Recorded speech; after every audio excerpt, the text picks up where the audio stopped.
Hi, this is Tamsen Granger. And this is Dan Abuhoff. With Tamsen and Dan, read the paper on Sunday.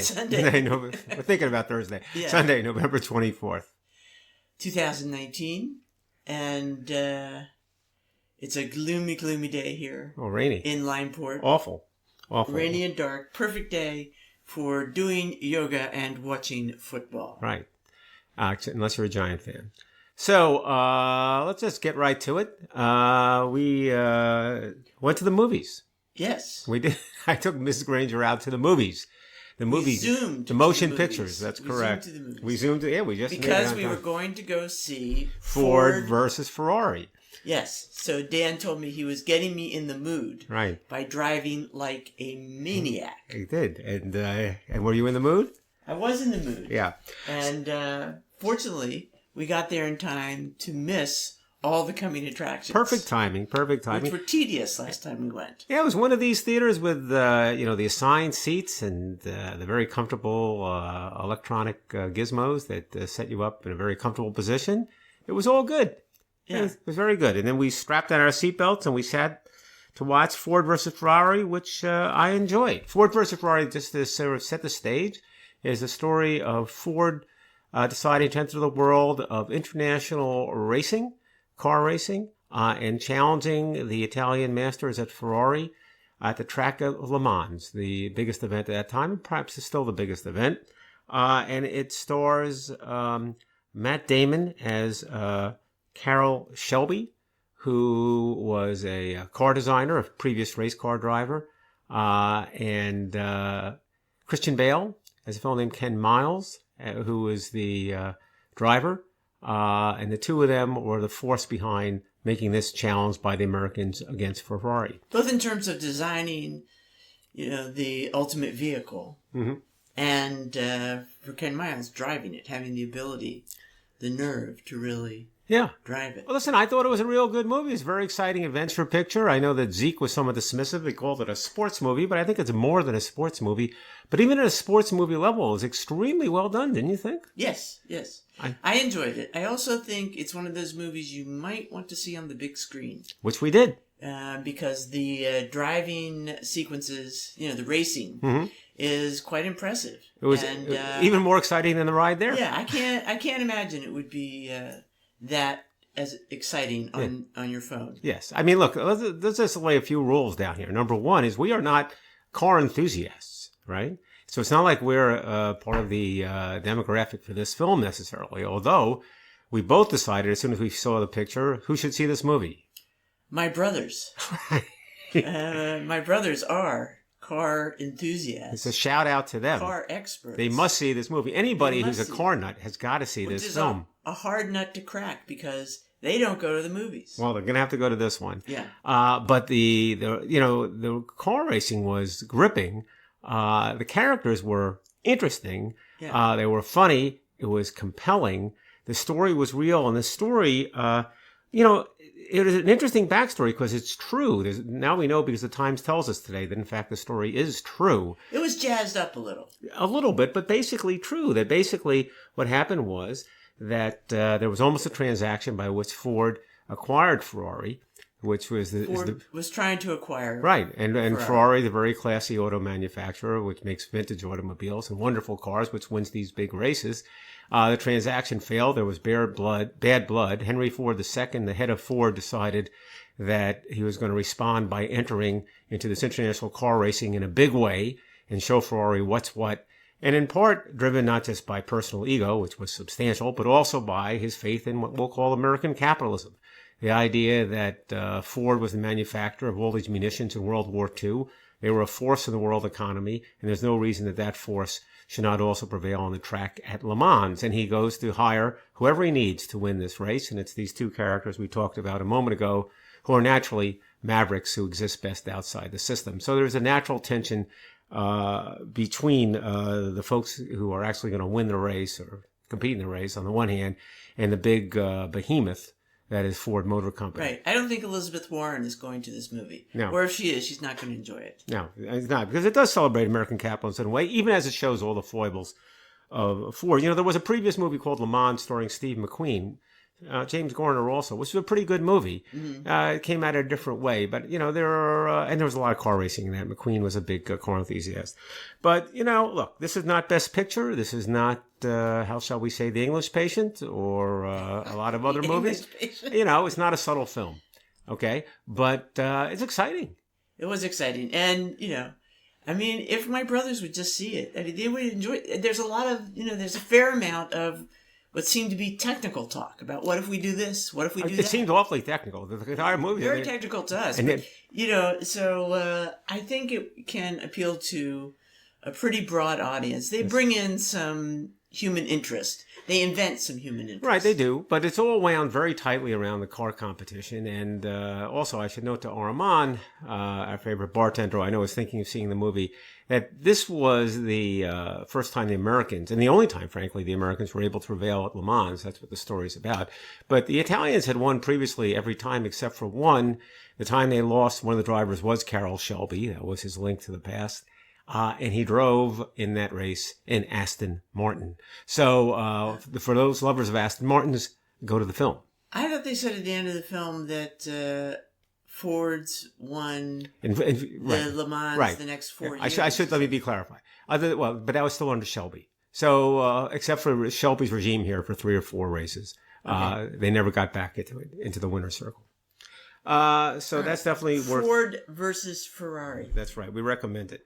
Yeah. And we were both struck this week by an article in the Wall Street Journal about movie musicals. First of all, just let me say, yeah. Wall Street Journal this weekend had their usual cavalcade of suggestions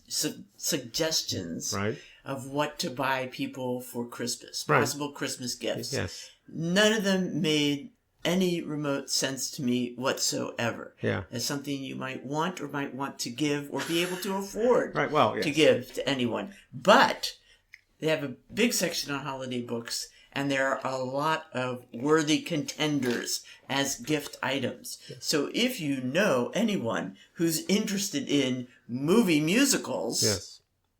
This is the book. And not that there's anybody in this room right now, this would be the thing to get them. Of course, we're interested, but maybe some other people are too. Yeah, Wall Street Journal is the home of the $700 sweater. It's there's no question about it. But yeah, so what you like this too? It's been a long time since they had a sweater that cheap in their articles. Anyway, a book by Janine Basinger, Basinger, The Movie Musical! ! And it just sounds like a really fun book. The review is by Joseph Epstein, and he starts out the review by regaling us with the good old days when all kids went to the movies every Saturday afternoon and saw all kinds of stuff, including movie musicals. And so she really traces the whole history of movie musicals, and it seems like a pretty witty, enjoyable book. In addition to explaining all that mysterious stuff about why don't movie musicals seem to work anymore, etc.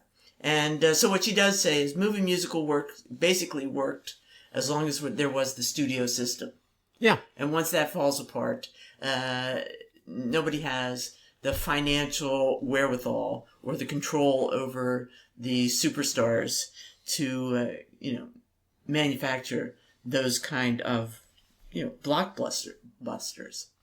So that's one thing. And she traces a lot about the history of movies in general, and at one point she's talking about the different pairs that are in movie musicals and that make them work. But she starts out by saying in non-musical movies there were bankable screen couples. Myrna Loy and William Powell. Yeah, I know what you're doing. Yeah. Humphrey Bogart and Lauren Bacall.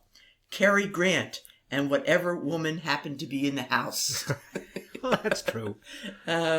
So musical pairs were harder to come by. Of course, the real gold mine, but once they were a huge gold mine. And of course, the big gold mine was Fred Astaire and Ginger Rogers. He brought class, she brought sex. Right. it all worked. She goes on to, talk about some other stars who don't quite hit it on the big screen, including, who did she mention? Ethel Merman and Mary Martin. Right. Apparently don't quite work on screen.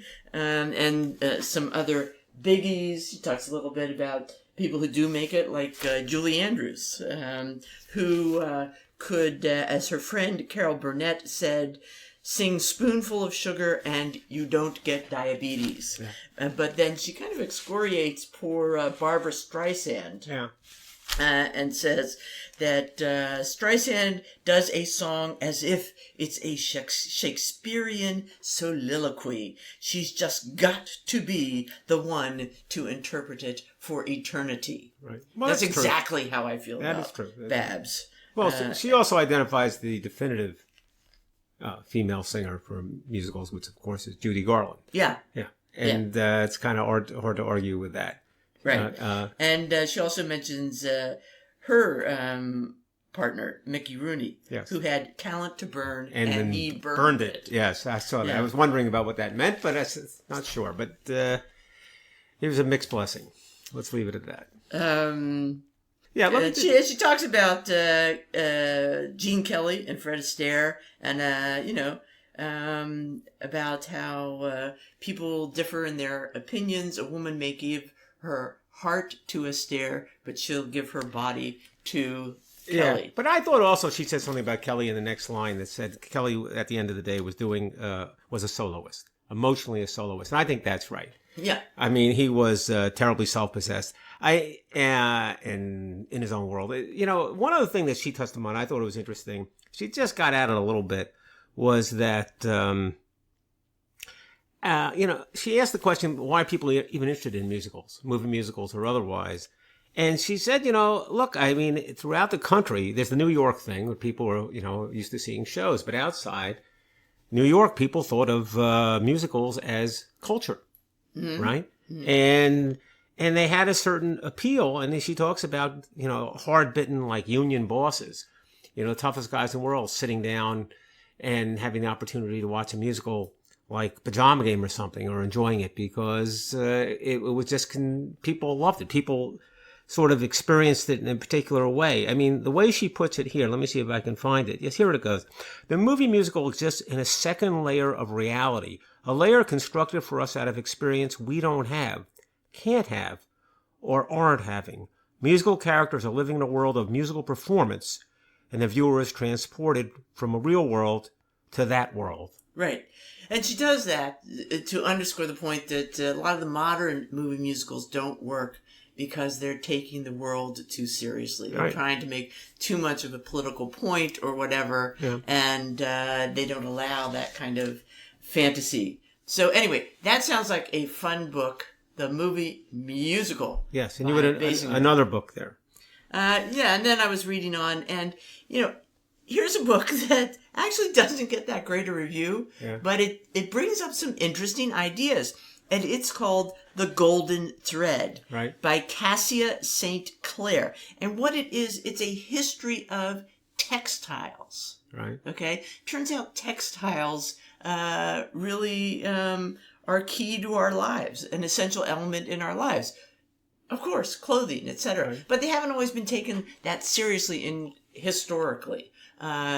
Especially as works of art. Mm-hmm. Now, in some cultures, textiles are more revered, but in the Western culture, textiles have always been, like second level, not fine art, which kind of the minor arts, because many women are textile artists, always put them as kind of second-class citizens, as artists. So that's kind of interesting. We happen to know a fair number of textile artists, whether you realize it I do. or not. I do. Yeah. I'm on to that.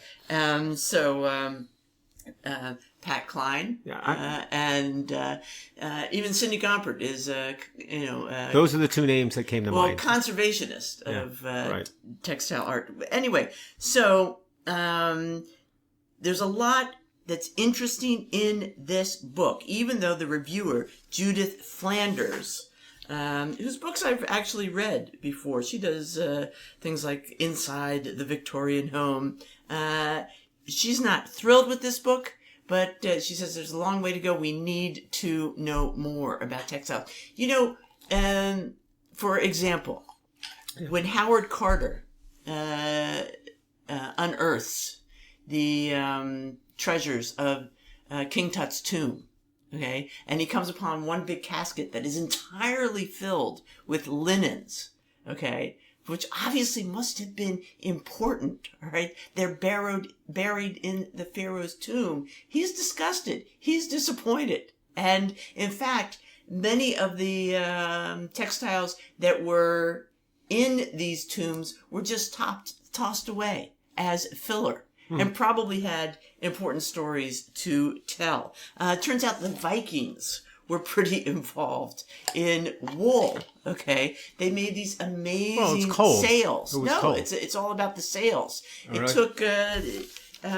say it took about, like a week to make a longboat. A Viking longboat could be built by 2 people in a fortnight. It took more than a year for those same 2 people to weave a sail. And it's because wool is so important to their economy. That's one of the reasons they're off on these raids. They have woolen sails? Yes. Okay. Wool is an amazing material. But to have more wool, you need more sheep, you need more land. Yeah. And so that's why they're venturing forth to achieve these things. Anyway, it brings up a lot of interesting issues. So if you're interested in the history of textiles, try The Golden Thread, Cassia St. Clair. Maybe you'll get more out of it than Ms. Flanders. All right. Well, I was thinking, though, we were watching Ford versus Ferrari and even thinking about the movie musicals. With those movies, it's almost surprising that Ford Ferrari got made, and with the movie musicals being made today. And here's what I'm getting at there. We've talked previously about Martin Scorsese complaining about the Marvel movies taking over. No screens for anything else. And that's become sort of a debate, and there's still letters in the Times about this, is Scorsese being elitist, is Marvel movies worthy entertainment? But another way to look at it is, they're just huge blockbuster films. And what really is going to get squeezed out, if anything gets squeezed out, is what I'll call the mid-level films. Not Scorsese. Scorsese might be in a separate category. But the kind of movie which is not meant to have $1 zillion in sales, which didn't take $1 zillion to make, which is not quite the spectacle, but not expected to have the huge impact and therefore the guaranteed opening box office. But it's still an interesting film, a smaller film. I think Ford versus Ferrari, probably there were questions about whether that was going to make it, but they had the 2 stars. They had Christian Bale and they had Matt Damon. So is that a mid-level film? Yeah, to me it's a mid-level film. Okay. And it's interesting, it's made by James Mangold, who's a director, and what has he done in the past? He's done Marvel films. He did Logan, right? About Wolverine. So, but that's a marginal woman. They made it. I think they're going to be happy. But the fact of the matter is, these movie musicals would be a perfect example. What a hard sell that would be today to get someone to do a movie musical that has no guaranteed blockbuster appeal. I don't know. But that's why the small screen is the perfect venue, right, for things like that. And maybe it is. But here's a real life situation. So you have, we don't have to talk about Disney and Marvel making the huge movies. We know what they're doing. But so Warner Brothers, real life example. Warner Brothers puts out 7 movies, okay, that are what we'll call mid-level films, because they're taking a different approach. And here's how it goes. All right. They've got The Good Liar. They've got Motherless Brooklyn, and they have Blinded by the Light, which is it's a movie that relates to Springsteen, all of which are reasonably well reviewed. They also have The Goldfinch, Shaft, and The Kitchen, all of which are poorly reviewed and are considered kind of poor movies. So they're mixed, but there's always going to be a mix. How do those do? They do badly. All of them? Not all of them. Some do better than others. But if you look at those 6 movies and you say, we made 6 mid-level movies, what's the return on the 6 movies? It's not worth it. It's not good. I can give you the numbers, but it's not good. It's not going to cover their cost. Except they made a 7th. And the 7th mid-level movie they made was Joker. And the Joker wasn't a huge blockbuster. It cost, in the neighborhood of $60 million. And it's made over $1 billion. Yeah, it cost $55 million. And it's the hugest, profitable of all time. They just got lucky. So one mid-level movie hits, but what's the mid-level movie that hits? It's the comic book movie.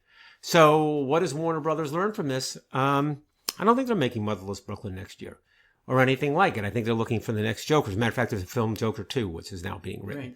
So well, that's too bad. That's the way the movie business is going. But you're right. It's just economics. Not necessarily a tragedy. So real estate. Yes, real estate. I leave the real estate to you. It's kind of an interesting subject. It's going through like a huge transition. Right. Because people don't want to buy houses anymore. But we're not going to talk about that today. Right. Okay. We're going to talk about preservation. Right. And a great article in the New York Times, Retail Palace Gets a Facelift. A historic Brooklyn store's facade is saved and attached to a new tower. Article by John Freeman Gill, and it's a story of the Abraham and Straus building on Fulton Street in Brooklyn. Mm-hmm. And the trick is here, it didn't have landmark status. Okay. Right. It's one of those old cast iron facade buildings, originally built in 1873. And a lot of cast iron buildings in Manhattan have landmark status, but not so many fewer in Brooklyn, apparently. But the owners, actually Macy's and Tishman Speyer, real estate developers, joined together to save this facade, okay? So that even though it didn't have landmark status, which can sometimes be limiting. You have to have all kinds of approvals to what you can do with the building. Certain things have to be preserved, can't be changed. Here they had some license to do what they, wanted to do. And that was an enormous project just to save that cast iron facade. And they took it apart bit by bit, sent it down to Alabama to be conserved, to have the lead paint stripped off, etc. Really? Also, some of the bits were actually not cast iron; they were made of sheet metal or less durable things, and those were fabricated in newer, more modern materials, easier to maintain, etc., to be fit in. Then all the pieces were shipped back, and it was pieced together like a jigsaw puzzle onto the facade of this new building. Well, onto the facade of the building that was added to this nice big glass tower behind it. Wow. And how does that look? You know what? They don't have a great picture of the whole finished project. Yeah. So it was a little bit hard to tell. The individual pieces look pretty spectacular. Looks like a lot of fun. And but here's another interesting thing. Yeah. Because inside is a Macy's. Okay, A&S was, of course, a department store. Right. And there's a whole great story of how this guy builds it. It's not a success. And then somebody named Abraham buys it, who is later, joined by Straus, etc. So anyway, long story short, it's now a Macy's, and they don't want any windows on the front. So all the windows from the old facade are fake. They are blank windows. Really? So anyway, it's being repurposed and reused with a great deal of respect to its heritage, but without the constraints of preservation landmark status. All right. Well, that is interesting. It is interesting. It is. It because adds something to the landscape. We've seen some sad tales of woe. Well, of buildings that get kind of stuck in Nowheresville because of their...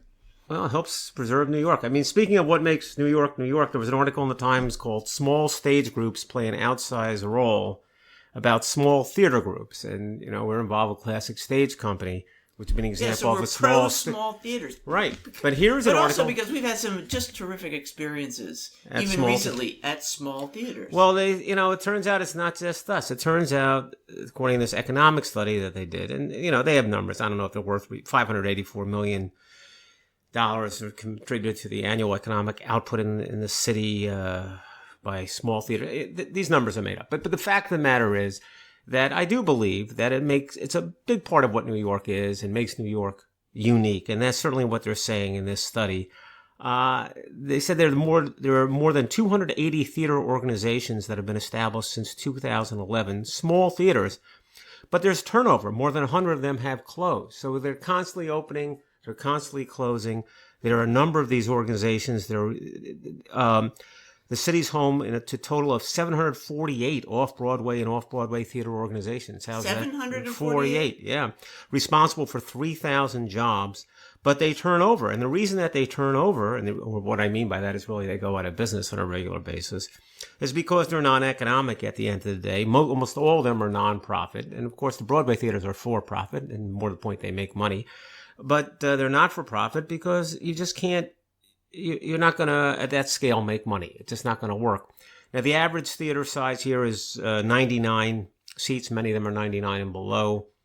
We know that Classic States is 199. So in this group, they're in the larger group. But even so, all these groups need support. All of them need charitable donations. That's the only way they continue. We're not talking about just theaters, we're talking about theater groups, right? Theater and theater groups, that's right. Not everyone has a theater. Not everyone has a physical building. Because I will also say, Broadway theaters may be profitable. Yeah. But Broadway productions aren't always. Oh, no, well, that's for sure. You know what they always say? You can't make a living, but you can make a killing. which means that, you can, it's not a regular thing, but every once in a while you hit it. Yeah. Yes, that's absolutely true. And the greatest example is, Tootsie just announced that it was closing. Tootsie, by all we enjoyed measures. it. Well, it got a great review. It did a lot of business. It was nominated for Tony. I think it might have gotten the Tony for Best Musical. I don't even remember at this point. But yet, the investors aren't going to get their money back. And does anybody understand why not? Why people don't go to There's Tootsie? no real answer to that. I mean, they did, but the costs are so great that in order to recoup that cost, you've got to be filling that house for a year and a half or 2 years. That's a huge house. They filled it for a year, and that's not enough. Oh, my God. Yeah, so It's a tough thing. But in any event, respect for small theaters. But again, it says here, and I know this is true from personal experience, it's contributions that do it. That's the only way that does it. And of course, the article concludes by encouraging people to make such contributions. But it shows you the role that they play, and it enriches the cultural life. There are many more productions than there would otherwise be. You and I have had great experience at small theaters, and it also says that actors flock to New York because they have the opportunity, on the one hand, appear in these small productions and what I'll call, higher level plays, let's say, on the one hand, even as they're doing television or other kind of work that's done in New York at the same time, and it makes it a wonderful venue for actors. Well, there are a couple of different things. Yeah. One is it's important to give, they are looking for contributions, right? But the other thing is most of these theaters are helped a great deal by subscriptions. Right. So buy a subscription. Right. Okay? It costs much less to go to these productions than it does to go to Broadway shows. Well, and by being a subscriber, you give them a base. It helps them a lot. It encourages you to go. You have to go whether you're thinking about it or not. You're galvanized into going. Well, but even it's not. It sounds like we're saying they're looking for a handout. The fact of the matter is, folks ought to look at small theater and off theater productions rather than just look at what's playing on Broadway. I mean, if your perspective is narrow to, I'm going to see a play on Broadway, you're saying I'm going to pay $150 plus and I got to choose from these 15 shows. But the truth is there's always many, many more shows in New York, many worth seeing, many less expensive. Right. And they can use your support. The problem is people are not going to the theater. Well, I'm going to the theater less. You still have a lot of young people are not going. But the article, young people, they're not buying houses. The bottom line of the article, is there are a lot of these theaters that are succeeding. Okay, not everyone's going out of business. That's not the headline. The headline is that there are a lot of that are successful, but they continue to require people's support. So I stand by my line. Well, you might stand by. Young people are not going to the theater. But I'm sitting in the theater. I don't see any young people. But I think they're going more to the off-Broadway theaters than to the Broadway theaters. I think if you're in an off-Broadway theater, because of the pricing, because it might be more offbeat, you're seeing younger people there than in the Broadway. All right, I will look more carefully. Yes, all right. Next time. Yes. All right, so now you wanted to talk about... Well, e-bikes, there's nothing to say. You're on this e-bike kick. No. Look, to me, it's just interesting. Why don't you just give up and buy a darn e-bike? It combines the two favorite You talk about it every week. I want you to buy an e-bike, and then I'll see how it works out. What's interesting to me is... I have a great bike. Yes. If you have no good bike, get yourself an e-bike. Well, the thing about it, there was an article about exercise and e-bikes, and they did some study... Who knows? But there was a study about some mountain bikers. They measured how many calories they were burning or what their weight loss over a period, however they wanted to do it. The fact of the matter is they found that folks who were on an e-bike doing mountain biking versus folks who are on a regular bicycle mountain biking engaged in a similar amount of exercise. Folks don't ride mountain bikes. Well, don't go mountain biking. The study was about mountain bikers. I can't help you. Kids on mountain bikes, got as much exercise as kids on regular mountain bikes. Kids are folks. But the point, it's an interesting thing. They're trying to sort of defeat the stigma that if you're on an in-bike, you're just going for a cruise. No. This is not it at all. What is it? This is what you call great PR. All right. So, the e-bike people have zeroed in on how to make their name. Let me tell you. They've got article after article saying e-bikes are good, e-bikes are good, e-bikes are good. I'm not against e-bikes. As a matter of fact, to me, the ideal e-bike, and you never know when to jump in because the batteries keep getting smaller and stuff like that. The ideal e-bike will be one just rides like a normal bicycle, but push comes to shove, you're in a tough spot, you can always kick in the e-bike. You can always quicken the engine. What is our biggest fear about the e-bike? It's heavier. No. What is it? I think the biggest fear is there'll be some mechanical problem that we can't solve. No, I don't think so. No. Oh, come on. No, it's heavy. In other words, you want to make sure it rides like a bicycle when you don't have it engaged. No, I want to make sure it rides. I don't think that's a mechanical issue. Okay, it just sounds like a more complicated thing. No, I don't think so. All right, so here's an article you were dying not to do. Yeah, exactly right. That is from the New York Times. I have standards. That's the difference between us. And let me get the title here. It's a great title. When Snakes Had Use for a Pair of Legs. You might remember this. I don't remember this happening. No, I don't actually remember this. Apparently, 100 million years ago, snakes had two legs. Yeah. Okay. This is an article by Becky Ferreira in the New York Times, and a fossil was recently found in Argentina where you can see a snake has remnants of two hind legs. And the article goes on to say, well, of course everybody realizes that, before that snakes had four legs. I didn't realize that. I didn't know snakes had four legs. Well, they say everybody. They're using everybody loosely, but yes. Apparently, they're well known.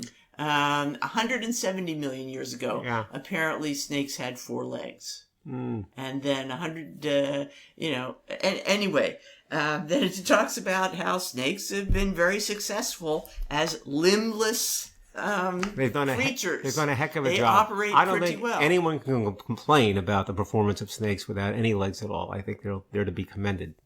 And they do have kind of an artist's reconstruction of what a snake with two legs looks like. I can just imagine. So this is an article people might find interesting unless everybody else is just way ahead of me on the snake curve and already knows all this. No, not me. All right, so you found something. You found gold for television watching. Television gold. So in the New York Times, there's a little article that I just see occasionally, and it gives people a chance to write in and say, I like this.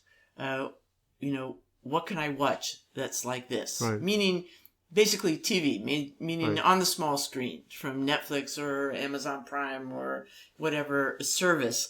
And one person had written in saying, I was late to jump on the Downton Abbey boat, but I did. I binged, watched it all. Now what do I do?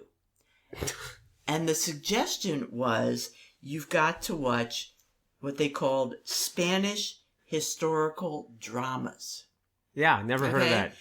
Available on Netflix. Yeah. And here are the ones they recommend. I'm getting my pencil. Hold on. Now, these are in Spanish, okay? But I guess they have subtitles or whatever. Let's hope so. Yes. Maybe they're dubbed. I don't even know. But, I mean, we have members of our family who would understand the Spanish. So, not a problem for them. But here's one. Cable Girls takes place in 1928 in Madrid. And it's about, phone operators. Switchboard operators, okay? Then there's one, The Time in Between.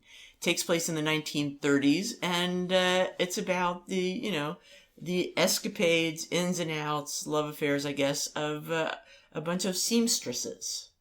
I mean, that sounds like it has potential. Look, it might be okay. Girls dealing with each other. It does seem a little obscure. There seems to be a lot of regular English-speaking television available, but fine. I mean, wasn't a likely... And then there's something called Velvet, taking place in the 1950s in a department store. A little bit of, Mrs. Maisel. Yeah. So which one do you want to watch tonight? Just tell me. We'll dial it up. I don't know. Velvet. I think Velvet. I could go for all of them, actually. It might be fun. Sure. I'm not against it. I'm not against it. Or we can just binge. I mean, these are in the style of Downton Abbey. These are not the over the top, Spanish language soap opera things. Listen, I already think of Downton Abbey as in a foreign language, so the notion that this is going to be in a foreign language doesn't put me off. Right. So we really have to wrap this up because Thanksgiving is looming. And there are preparations that need to be done. Ravenous hordes will soon descend on this household. Right. And we need to be prepared. Now, there were a lot of ways to solve that problem. I saw a fun article in the New York Times about people having Chinese restaurants roast their turkey. And apparently this has been going on for years, since the 70s, all over I think it's since snakes had legs is the answer. No, not quite that long. I mean, people do it in Seattle, San Francisco, New York City, well, they explain why. They explain why. Well, tell me why. Well, the reason is that folks who were from China, who were in the U.S., who worked for various organizations, would get holiday turkeys from their employer for Thanksgiving. And they wouldn't know what to do with them, in particular because apparently in Chinese culture, you don't cook in the oven or with stovetop. So you get a turkey. What am I doing with this? Yeah. And the answer is you go to your local restaurant and you say, help me out, will you? So various restaurants have perfected a methodology based on, cooking the duck. Right.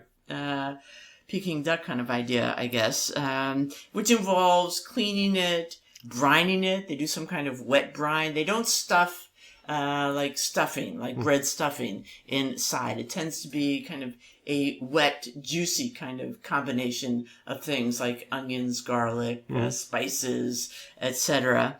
And they hang the turkeys to dry so that you get this fabulous crisp skin when you roast it. And apparently it's a much more moist, fabulous result than the conventional American-style turkey roasted in the oven thing. So by now they have fewer and fewer Chinese-American patrons and more,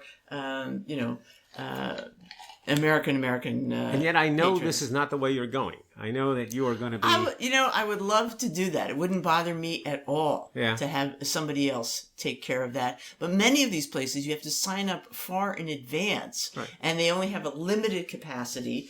Some of the restaurants say it's a nightmare. It's a headache. But it gives everybody so much joy. We like to do it. Well, they're not in our area anyway. I mean, they look like Queens and... well, we don't know. If we could sniff around, maybe there's somebody who would do it. But that was kind of fun. And, so I am looking forward to Thanksgiving. I think Thanksgiving is, as Sadie likes to say, our Super Bowl. We love Thanksgiving. I've always thought it was a great holiday, centered around great food and being grateful. Yeah. And actually on the NPR, they had a whole stint about various aspects of the science of Thanksgiving, and one of the things they covered was the concept of being grateful. Turns out to be grateful is actually good for your health. Well, all right.